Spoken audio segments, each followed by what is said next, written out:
Mantan Ketua KPK Abraham Samad memberikan komentar pedas usai Ketua KPK Firly Bahuri jadi tersangka korupsi. Abraham menilai Firly adalah penjahat yang paling sadis. Ia menyebut dalam hierarki tindak pidana korupsi, macam-macam kejahatan dibagi-bagi menjadi beberapa tingkatan, seperti gratifikasi, suap, hingga pemerasan. Menurut Abraham, pemerasan merupakan tindak pidana dengan tingkatan korupsi paling berat. Tanya itu, Abraham juga mencurigai sikap Wakil Ketua KPK Alexander Marwata yang seolah-olah melindungi Firly. Pernyataan ini disampaikan Abraham Samad di Gedung Merah Putih KPK Jakarta pada 23 November 2023.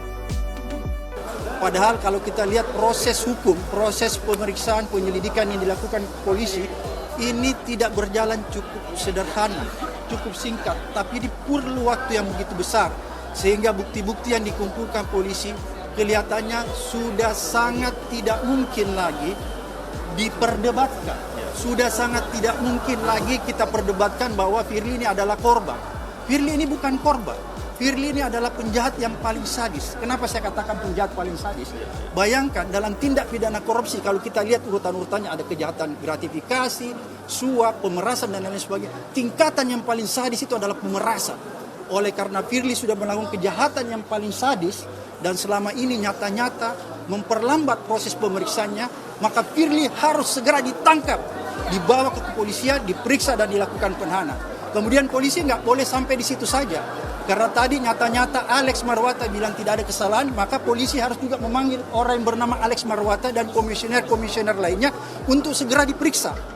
Jangan sampai orang-orang ini punya keterkaitan dengan Firly sehingga dia berusaha untuk melindungi Firly. Polda Metro Jaya menetapkan Ketua KPK Firly Bahuri sebagai tersangka dugaan pemerasan Syahrul Yassin Limpo pada 22 November 2023.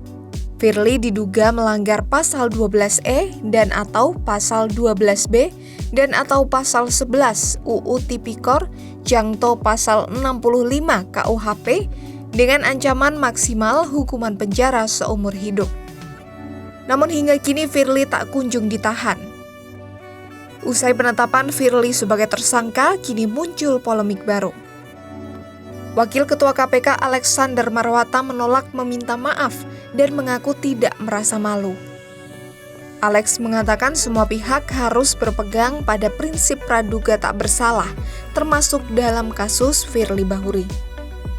Sementara itu, Wakil Ketua KPK lain Nurul Gufron menyampaikan permintaan maaf atas kegaduhan penetapan Ketua KPK Firly Bahuri sebagai tersangka.